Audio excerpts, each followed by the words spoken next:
responsabilidade de pregar ao Senhor, eu estava pensando em qual seria o tema. E é interessante como Deus faz as coisas.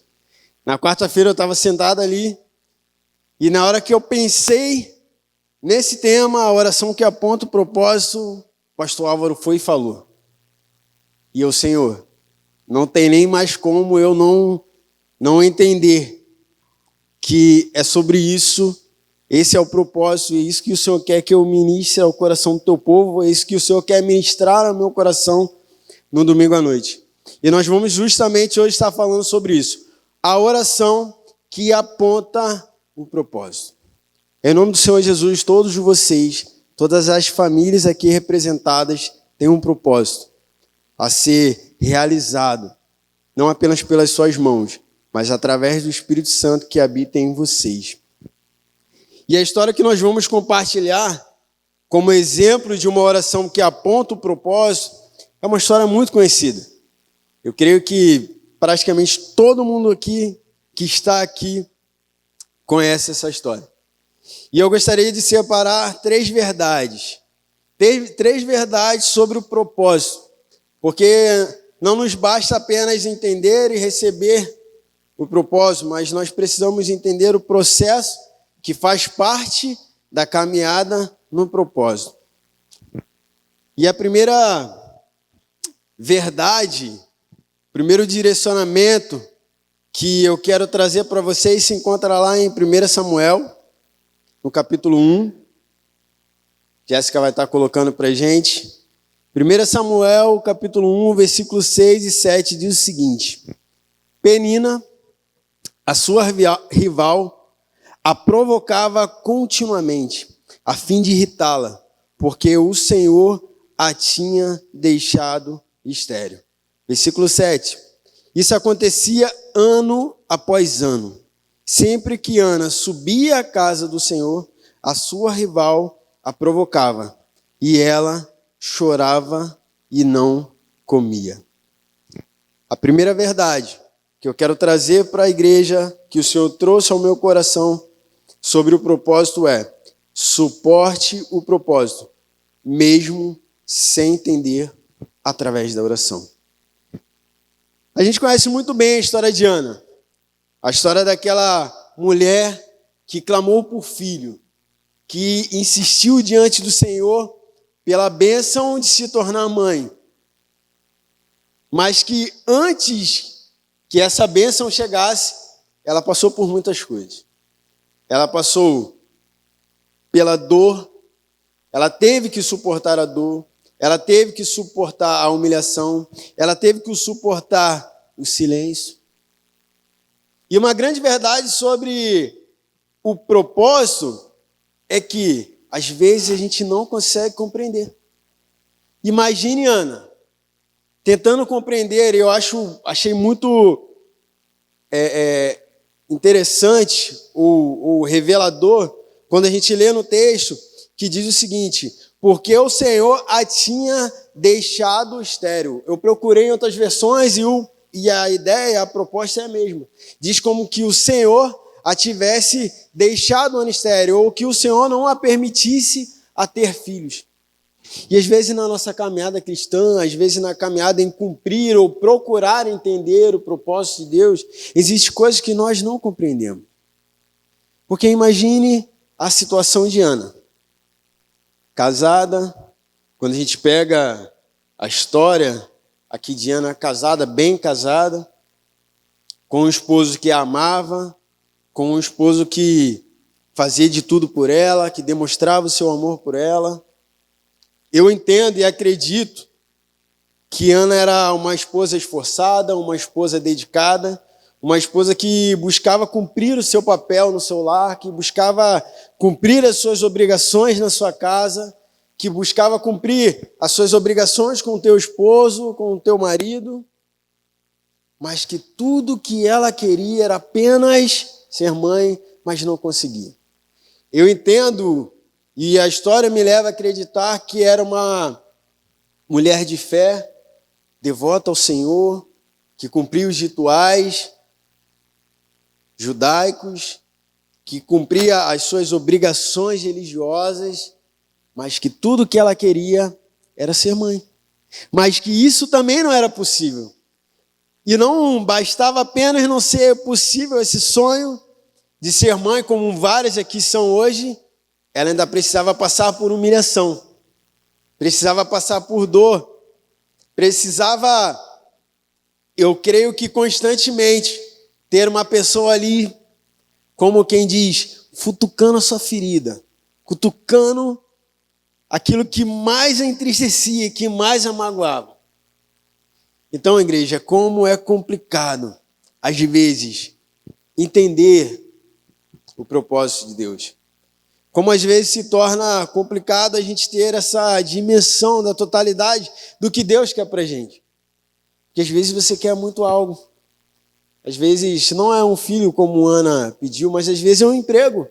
Você é pai de família, você deseja ardentemente no seu coração ter um emprego para suprir as necessidades do seu lar. Cumprir aquilo que seria a obrigação do homem. Ou às vezes você é uma mãe que anseia, que deseja ardentemente em seu coração poder dizer, como nós declaramos aqui várias vezes durante esse culto, durante esse mês, que eu e a minha casa servimos ao Senhor. E frequentemente você dobra o seu joelho, frequentemente você clama ao Senhor, frequentemente você derrama lágrimas, frequentemente você está com o seu coração entristecido, mas isso não acontece. E aí você se depara com o propósito de Deus e você pergunta, Senhor, como é difícil entender esse propósito, como é difícil suportar a caminhada do propósito. Mas uma coisa eu digo para você, igreja, mesmo sem entender, mesmo sem compreender a grandeza dos propósitos de Deus para a sua vida, suporte o propósito em oração. A oração é a ferramenta de Deus para nos restaurar, para nos fortalecer, para justamente continuar apontando o norte a qual nós precisamos seguir para cumprir o propósito de Deus. A oração é aquela ferramenta que, na quarta-feira do renovo, que o Senhor fala contigo e você fala com o Senhor. A oração é aquela ferramenta que você, no seu secreto, no seu ambiente que está apenas você e Deus, você dobra os seus joelhos, você curva a sua cabeça, você começa a derramar as suas lágrimas e clamar ao Eterno. Pedir para que o Eterno esteja com as mãos dele sobre você. Você, nós, não somos diferentes de Ana. Temos os nossos propósitos e os nossos processos. Você tem um propósito divino para ser executado. E aquele que revela, aquele que te sustenta, aquele que direciona, é o Espírito Santo de Deus. A segunda verdade que eu quero trazer para vocês e está lá em 1 Samuel, seguindo o texto, nós vamos do 7 ao 8, que diz o seguinte: isso aconteceu ano após ano. Repitam comigo, igreja. Isso aconteceu sempre que Ana subia. Ela subia para onde? Sempre que Ana subia à casa do Senhor, a sua rival a provocava. E ela chorava e não comia. Então, Eucana, o seu marido, lhe pergunta: Ana, por que você está chorando? Por que não come? Por que está triste o seu coração? Será que eu não sou melhor para você do que 10 filhos? Não desista no meio do caminho, igreja. Ana, ano após ano, ela não ia para qualquer lugar. Ela não ia na casa da vizinha chorar suas lamúrias. Ela não ia na casa da sua mãe reclamar porque ela não tinha filhos. Ela não ia na casa do pastor reclamar porque ela não conseguia engravidar. Para onde Ana ia todos os anos? Para a casa do Senhor. Todos os anos, Ana ia à casa do Senhor para prestar os seus sacrifícios, entregar as suas ofertas. E todo ano ela precisava, ou ela passava, pelo processo de ser humilhada, Pelo processo, de repente, a sua rival olhar para ela e, como quem diz, mulher, para que você ainda insiste em vir para essa casa, assim como a esposa de Jó falou com ela, né? Com ele, amaldiçoe-se seu Deus e morre. Isso não está na Bíblia, o fato da sua rival falar isso. Mas imagine o quanto ela passava. Mas ano após ano, ela estava lá, mesmo entristecida. Quantas vezes você, por conta do propósito que Deus tem para a sua vida, mas se pega no momento de tristeza, se pega no momento de angústia, se pega no momento de aflição, e a primeira coisa que você faz é: hoje eu não vou para a igreja não. Hoje eu não vou orar não estou bem, não estou legal, estou muito triste, estou muito amargurado, estou muito amargurado, nada está dando certo na minha vida, as pessoas só estão me humilhando, e quanto mais eu tento, mais elas me humilham, e quanto mais eu me esforço, mais eu não consigo. E é natural que nós, enquanto seres humanos, pensamos logo em: não, eu sei que hoje é quarta do renovo, mas eu não vou. Estou cansado demais, estou triste demais, estou amargurado demais, não vou. Vou ficar em casa, vou assistir uma série na Netflix, e aí bota aquela série amargura, você já está ruim, ainda consegue botar uma série para te deixar mais triste ainda, aí você chora e chora e chora. Enquanto o ano, ela nos ensina um passo, uma estratégia, uma visão muito diferente. Mesmo com toda a sua amargura, mesmo com toda a sua tristeza, mesmo com toda a sua dificuldade, ela, ano após ano, ia para a casa do Senhor entregar aquilo que ela devia entregar. Seu sacrifício, a sua oferta. Mas tem uma parte nesse texto que também é muito interessante. Que o esposo dela chega para ela e vira: Ana, por que você está tão triste? Por que você está tão amargurada? Por que você vive chorando? Isso é um ponto muito revelador, direcionador para nós enquanto homens, enquanto maridos. Como que o marido daquela casa, vendo uma mulher ano após ano, ainda me faz uma pergunta do porquê que essa mulher estava triste. Isso revela que muitas vezes você está tão preocupado em suprir as necessidades do seu lar, em suprir a necessidade dos seus filhos, em suprir a necessidade da tua esposa, que você nem se dá conta do que realmente está acontecendo na sua casa.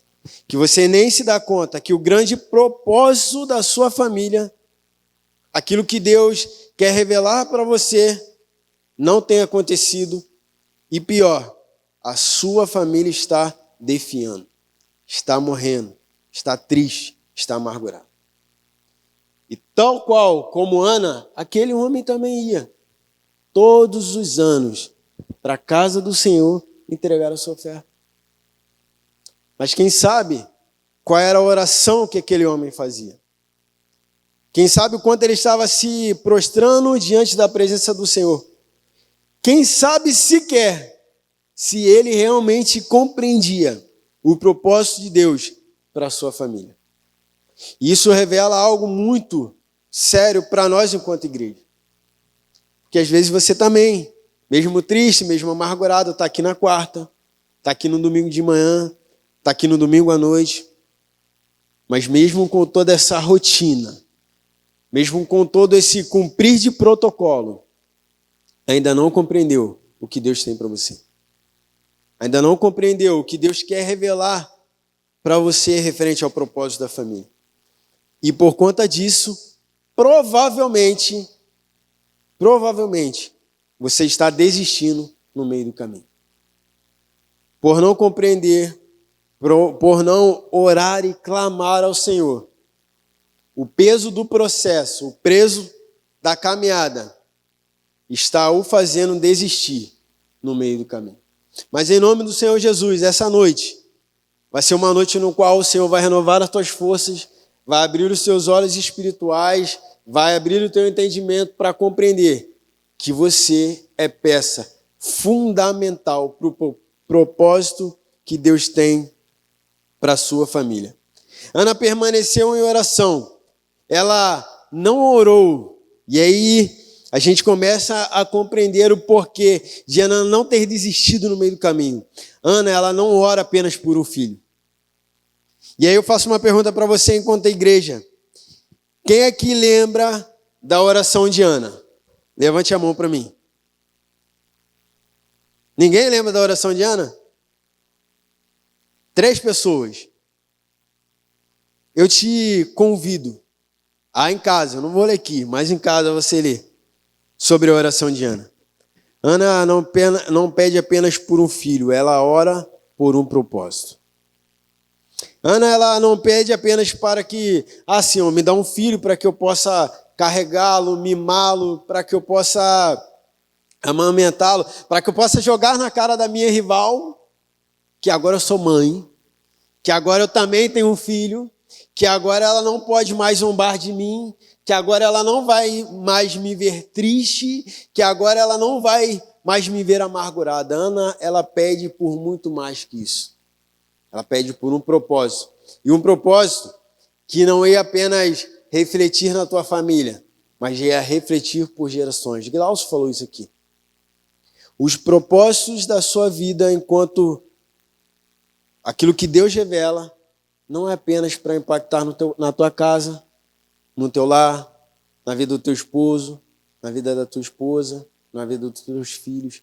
Você precisa compreender que você não pode desistir no meio da caminhada, porque o propósito que Deus tem para a sua família vai além de alcançar apenas o teu lar. O propósito que Deus tem para essa igreja vai além de apenas alcançar as famílias que estão aqui representadas. O propósito de expansão do reino de Deus vai além de apenas alcançar Granjas Cabuçu. Mas assim como ele diz na tua palavra, nós vamos alcançar nações. Júnior, como assim? Às vezes um vídeo, uma pregação de Renan no YouTube pode alcançar nações. Pessoas que não moram em Grande Cabuçu, pessoas que não moram em Manilha, pessoas que não moram sequer no Rio de Janeiro, moram em outro estado. Então não desista no meio do caminho. A oração, ela nos conecta ao coração de Deus. Ela nos revela o caminho que Ele deseja que sigamos. Quanto mais oramos, mais nos expomos ao sobrenatural. E isso nos molda cada vez mais para que a gente se torne capaz de cumprir o propósito de Deus. Então, se de repente hoje você está pensando em desistir da caminhada, se de repente hoje você está pensando em largar tudo, dobre os seus joelhos, clame ao Senhor, porque quanto mais você se aproxima do Pai, mais você se aproxima do Eterno, mais Ele vai se aproximar de ti. Mais Ele vai moldar o seu coração, mais Ele vai abrir os teus olhos, mais Ele vai renovar o teu espírito, mais Ele vai te moldar à imagem e semelhança de Deus. De repente, o que está faltando para a igreja hoje, de repente, o que está faltando para nós hoje é compreender o poder que há a oração do justo. A palavra de Deus fala isso, que a oração do justo vale muito em seus efeitos. E tem um texto que eu sempre repito aqui, principalmente quando se diz respeito à oração, que é: se o meu povo, que se chama pelo meu nome, se ele se humilhar, se ele orar, se ele buscar a minha face, se ele se converter dos seus maus caminhos, o Senhor, ele só espera o coração contrito e quebrantado diante da sua presença. O exemplo de Ana é um exemplo de uma mulher de coração contrito, de coração quebrantado, de um coração que se humilha diante da presença de Deus. E a terceira verdade que eu quero trazer para vocês está lá, em 1 Samuel, seguindo o texto, versículo 11, que diz o seguinte: então fez um voto dizendo: ó Senhor dos exércitos, se tu olhares com atenção para a aflição da tua serva, se lembrares de mim e não te esqueceres da tua serva, mas lhe deres um filho, então eu dedicarei ao Senhor por todos os dias da sua vida, e sobre a sua cabeça, sobre a cabeça dele, não passará navalha. versículo 26 a 28, diz o seguinte, e ela continua. E ela disse, tão certo como vive o meu Senhor, eu sou a mulher que estava aqui ao teu lado. Isso ela falando para o sacerdote, que estava aqui ao teu lado, orando ao Senhor. Era este menino, ela provavelmente com o menino em tuas mãos. Era este menino que eu pedi, e o Senhor atendeu o pedido que eu fiz. Por isso, agora eu o dedico ao Senhor por toda a sua vida, pois ele foi pedido ao Senhor, e então ali adorou ao Senhor. Como eu disse anteriormente, aqui está o propósito da vida de Ana. Ela poderia ter apenas pedido por um filho, mas em sua oração você compreende que ela pediu por muito mais que isso. Ao dedicar aquele que seria chamado Samuel, antes mesmo dele nascer, antes mesmo de estar no teu ventre, ela decide, ela faz um voto ao Senhor e diz, Pai, o propósito da minha vida é gerar um fruto que abençoará vidas. O propósito da minha vida é gerar um fruto que será porta-voz da tua palavra. O propósito da minha vida é gerar um fruto que será usado por ti com autoridade e poder para dar direcionamento para o teu povo. Ana não orou apenas por um filho, mas orou por um propósito. E aí chega o cume dessa história, que nos ensina sobre o propósito, seja fiel ao propósito revelado e atendido através da oração. O que nos falta às vezes é justamente clamar como Ana clamou. Se humilhar diante da presença de Deus como Ana se humilhou. Todos de vocês conhecem pelo menos um pouco da história em que o sacerdote chega a pensar que ela estava embriagada, de quão grande era o desespero daquela mulher. E aí eu faço uma pergunta para vocês. Quão grande tem sido o seu desespero diante da presença do Senhor? Quão grande tem sido o seu desespero diante da presença daquele que é o único, que pode atender, ou que pode fazer, ou agir de forma sobrenatural na sua vida? Senhor, Júnior, eu entendo que eu tenho um propósito, eu entendo que Deus tem algo para mim, eu entendo que o propósito que Deus tem para mim vai além do meu lar, vai além da minha casa, é para alcançar vidas, mas tem sido tão difícil, tem sido tão complicado, que eu não tenho tido forças. Faça igual Ana, porque ela foi fiel a um propósito, que ela se quebrantou diante da presença do Senhor, ela se humilhou diante de Deus. Ela, se fosse como os homens, rasgaria suas vestes, colocaria cinzas de cima da sua cabeça. Tudo isso porque ela entendia que aquilo que o Senhor entregaria para ela como bênção alcançaria vidas, alcançaria nações. E às vezes você não tem alcançado o propósito de Deus para a sua vida, porque você ainda não tem maturidade o suficiente, até mesmo para ser fiel após o Senhor te entregar ou cumprir aquilo que Ele tem para cumprir na tua vida. Às vezes coisas não acontecem, às vezes a nossa caminhada não flui, às vezes a nossa caminhada não avança, porque nós não somos fiéis no pouco. Como que você quer que Deus te coloque sobre o muito? A palavra de Deus fala isso. Seja fiel no pouco, e sobre o muito eu te colocarei. E às vezes o que nos falta é fidelidade à presença do Senhor. É fidelidade a Deus. É fidelidade àquilo que Ele tem para nós. E às vezes nós somos idólatras também. Às vezes a gente pede tanto a Deus, pede tanto algo a Deus, quando Deus nos concede, a nossa fidelidade escoa pelas nossas mãos. Que a gente acaba colocando aquilo que o próprio Deus nos deu, aquilo que você clamou tanto ao Senhor, no lugar de Deus. E um exemplo bem claro sobre isso, sobre uma pessoa que não teve essa atitude, foi Abraão. Abraão recebe uma promessa de Deus. Abraão recebe o quê? um propósito de Deus para a sua vida. Ele seria pai de nações. E ele recebe a semente que o faria pai de nações. Mas ele nos ensina que a semente ou o fruto não é maior que a árvore. Ele nos ensina que a bênção que o Senhor entrega nas nossas mãos, ou entrega para as nossas vidas, não é maior do que aquele que nos abençoa.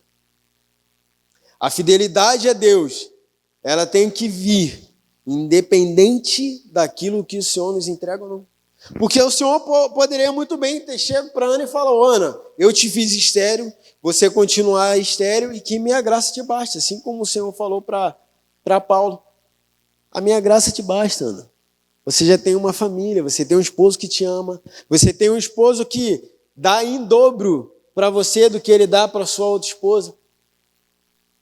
Ele poderia falar como o esposo de Ana falou para ela: será que o teu esposo já não é suficiente para você?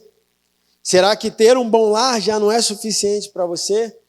Será que ter boas vestes já não é suficiente para você? Será que ter uma boa condução já não é suficiente para você? Esse é o propósito que eu tenho para você, Ana. É ser uma boa esposa, e isso te basta. Deus poderia ter falado isso para Ana, mas ele não fez. E uma outra coisa que o texto revela para nós, pegando o exemplo de fidelidade de Ana, é a infidelidade de muitos. Quando a gente segue e acompanha a história, a gente vê uma família, não apenas um homem, mas uma família que perdeu o foco do seu propósito e por conta disso pagou um alto preço. Tanto Eli quanto os seus filhos estão totalmente perdidos. Me levam a acreditar que, como a oração que apontava o propósito já não fazia mais parte dos seus lábios, já não fazia mais parte do seu cotidiano, já não fazia mais parte dos seus dias, porque a história vai dizer que os seus filhos, ele zombava com suas atitudes, com seus gestos da presença de Deus. Então, toda a fidelidade ao propósito familiar sacerdotal que Deus tinha entregue para aquela família, para aquele homem, já se havia perdido. Mas, ao contrário daquela família, Ana foi fiel ao que Deus a entregara. Foi fiel ao voto que ela fez do Senhor. Isso nos leva a entender que a fidelidade no processo revela a nossa maturidade espiritual. A fidelidade, as orações que você faz, os votos que você estabelece com Deus, os propósitos que Deus coloca para a sua vida, a sua caminhada. Essa fidelidade revela a sua maturidade espiritual. Porque, gente, eu fico imaginando Ana, depois de receber essa grande bênção, depois de ter esse filho tão clamado em teus braços. E o texto vai dizer que, antes do versículo 26, o seu esposo chama Ana para ir fazer o que era de costume todos os anos: sacrificar ao Senhor e prestar suas ofertas. E Ana vira para ele e fala: não, eu vou esperar o meu filho desmamar, porque a minha maturidade espiritual me levou a compreender, e eu vou cumprir o voto, e eu vou concretizar esse processo que o Senhor estabeleceu para essa família, e eu vou levar o meu filho, porque eu fiz um voto ao Senhor. Esse foi o propósito que eu clamei a Deus, o propósito que Deus me revelou que eu deveria cumprir, e assim eu o farei. E às vezes o que falta para você, o que falta para a igreja, o que falta para mim, o que falta para a sua família é maturidade espiritual. Às vezes o que tem faltado para nós enquanto igreja é maturidade em cumprir aquilo que o Senhor estabeleceu para você cumprir.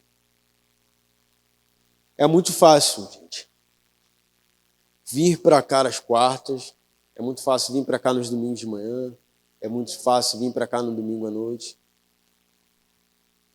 Porque, se a gente parar para analisar, até perto da nossa casa. Esse homem, essa família, eles andavam quilômetros para chegar. E não era igual hoje, eu e ela pudemos entrar no nosso carrinho, mesmo velhinho, em nome do Senhor Jesus, esse ano nós ainda vamos trocar de carro. Mas pegar o nosso carro, não precisar pisar em lama e vir para cá. Isso não é um sinal de... Não necessariamente é um sinal de maturidade espiritual, porque vocês podem pensar, não, poxa, são um casal tão novo, né? Estão cumprindo o propósito de Deus para a vida deles. O cumprir, ou o que demonstra a maturidade em cumprir o propósito, revelado através de uma oração entregue, é quando a gente tem que entregar aquilo que nós mais amamos, ou aquilo que mais nos custa diante da presença do Senhor. E a gente tem um grande exemplo para seguir. Deus entregou aquilo que Ele mais amava, aquilo que seria mais custoso para Ele, para morrer por cada um de nós naquela cruz.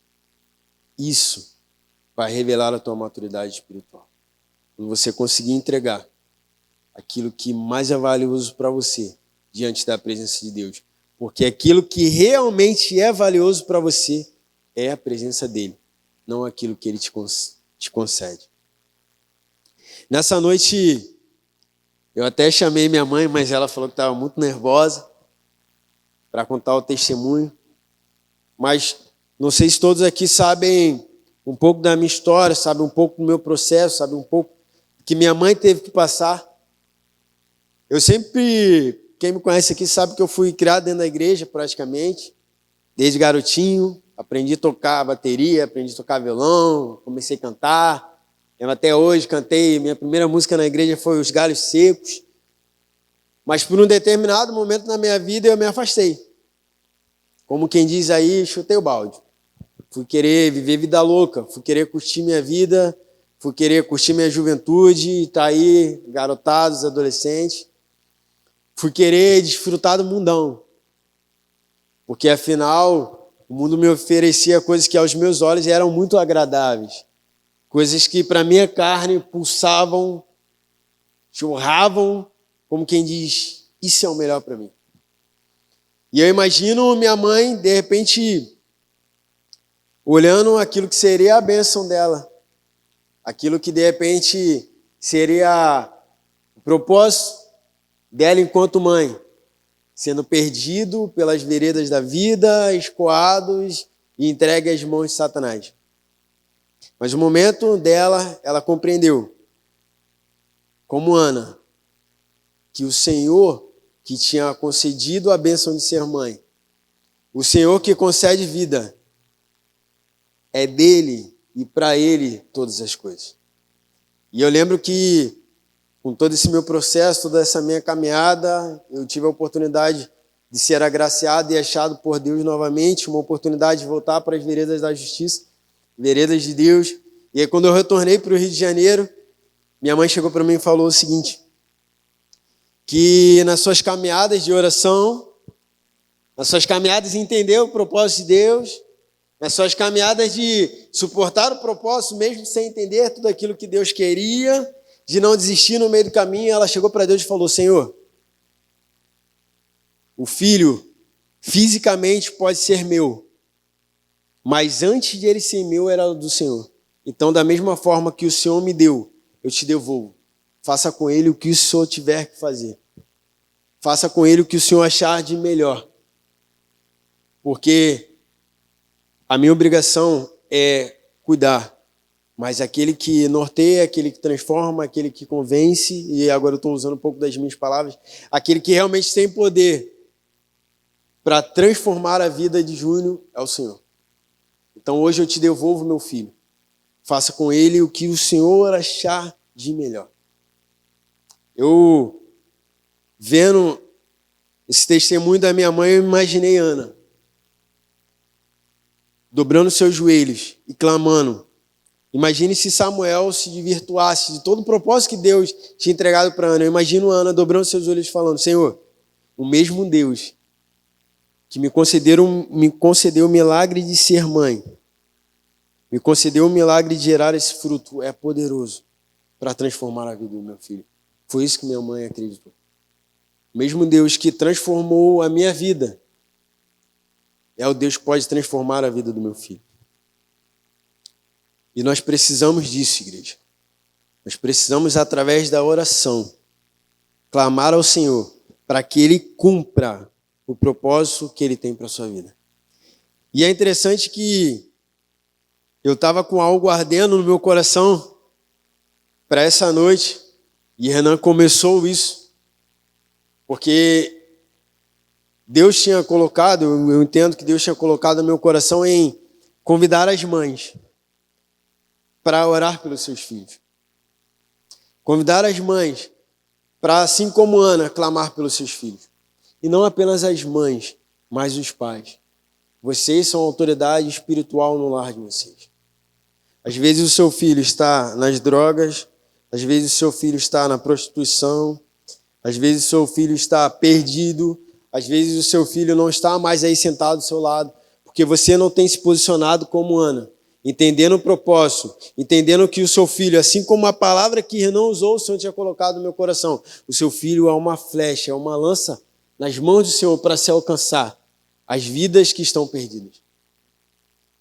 Então, às vezes, igreja, às vezes, mãe, o seu filho não virou um Samuel por inadimplência da sua parte. Às vezes, pai, o seu filho não tem se tornado um Samuel por inadimplência da sua parte. Às vezes, filho, a sua mãe também não tinha sido uma Ana por inadimplência da sua parte. Porque Samuel, quando ele cresce, ele não ministra apenas para um grupo de pessoas. Ele foi porta-voz de Deus para as nações. Ou seja, para sua mãe, para o seu pai. Então, o que falta hoje é você entender o seu propósito, orar para que Deus revela e ser fiel. Então, nessa noite eu quero fazer isso. Sei que Renan já fez, mas eu queria convidar as mães para que viessem aqui na frente. Por favor, todas as mães e pais, venham aqui. Se posicionem. Tenham uma atitude de autoridade diante do Senhor. Subam aqui, por favor.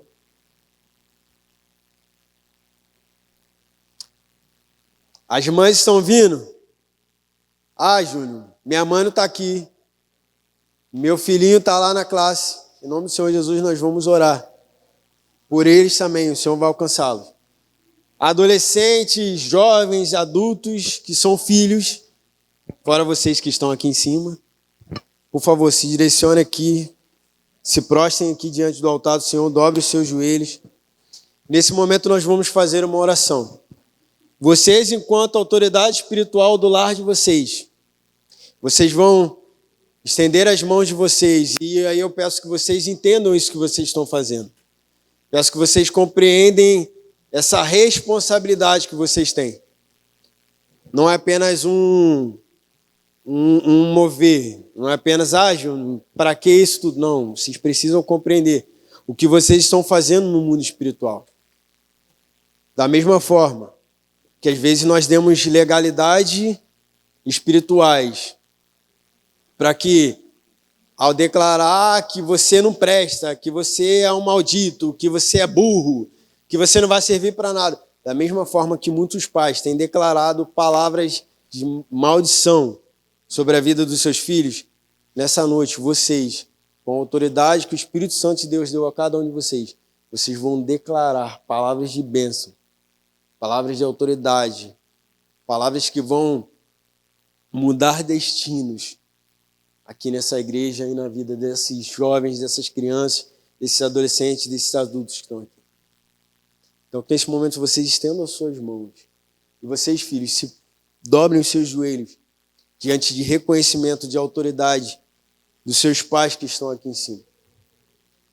E em nome do Senhor Jesus, dessa igreja sairão não apenas Samuel, mas sairão mestres, doutores, pastores, ministros cheios do Espírito Santo de Deus, que irão expandir o reino de Deus com a autoridade do Espírito Santo do Senhor. Então vocês, enquanto pais, comecem a orar, comecem a profetizar palavras de libertação, palavras de vida, palavras de bênção sobre a vida desses adolescentes, sobre a vida desses jovens. Comecem a interceder por eles. Vocês são a autoridade espiritual no lar de vocês. Não vai ser o pastor Renan, não vai ser o Júnior, não vai ser o Glaucio, não vai ser o seu vizinho que vai mudar a história do lar de vocês. Serão vocês, cheios do Espírito Santo de Deus, cheios da autoridade de Deus, no lar de vocês, que irão escrever a história dos seus filhos, que irão escrever a história dos filhos e dos filhos deles. Assim como o Michele falou hoje de manhã. O ensinamento que vocês têm entregue, o ensinamento que vocês têm passado para essas crianças, para esses adolescentes, irão impactar gerações. Então abre a sua boca e comece a profetizar sobre o seu lar, sobre a vida dessas crianças. Porque em nome do Senhor Jesus, eles serão aqueles que proclamarão o evangelho do reino de Deus e trarão vida nas suas escolas, na tua faculdade, nos teus futuros trabalhos, nos teus relacionamentos. Eles terão, em nome do Senhor Jesus, casamentos abençoados, instituídos pelo Senhor. Eles terão, em nome de Jesus, vidas profissionais estabelecidas por Deus. Eles terão, em nome de Jesus, ministérios cheios do fogo do Espírito Santo de Deus, que irão tocar as vidas e as nações. Pai, em nome do Senhor Jesus, nós queremos orar e clamar por essas vidas, Deus. Nós queremos colocar essas vidas diante de Ti. Queremos pedir que o Senhor mova o coração deles, mova o coração desses pais. Eu, enquanto filho, Pai, peço por esses pais, Deus, que o Senhor dê sabedoria, que o Senhor dê discernimento, que o Senhor dê amor para cada um deles, que o Senhor dê paciência nos momentos mais difíceis, que a oração seja uma ferramenta constante em suas vidas, para que eles compreendam aquilo, o caminho que o Senhor quer que eles ensinem os seus filhos a caminharem, Pai. Pai, em nome do Senhor Jesus, que esses pais sejam cheios do Teu Espírito Santo, para que no momento de tristeza dos Teus filhos, para que no momento de angústia dos Teus filhos, para que no momento de dificuldade dos Teus filhos, eles cheios de autoridade, como sacerdotes dos seus lares, como esposas sábias, ó Pai, possam ter uma palavra direcionada do Teu Espírito Santo para nortear os Teus filhos, Pai. Em nome de Jesus eu oro por eles, Pai. Em nome de Jesus eu peço que o Senhor ministre no coração dele. Pai, em nome de Jesus, que o Senhor abençoe a vida desses pais, que o Senhor abençoe, Senhor, a vida dessas mães, que a Tua graça e a Tua misericórdia sejam sobre eles. Derrama, Senhor, da Tua autoridade, derrama, Senhor, do Teu poder nessas famílias. As crianças que estão lá atrás, que o Senhor as abençoe, que o Senhor as guarde, que o Senhor as proteja, e que em nome de Jesus, ó Deus, tudo que for feito nesse lugar seja para honrar e engrandecer o Teu nome. Derrama, Senhor, da Tua unção sobre esses pais, que eles sejam, Senhor, responsáveis espirituais pelos seus filhos, responsáveis espirituais pelos seus netos, para que em nome de Jesus, através dessas famílias, o Seu nome, Senhor, seja exaltado por gerações, Pai, através de cada família aqui representada dessa igreja, Senhor. É o que nós pedimos em nome de Jesus. Amém.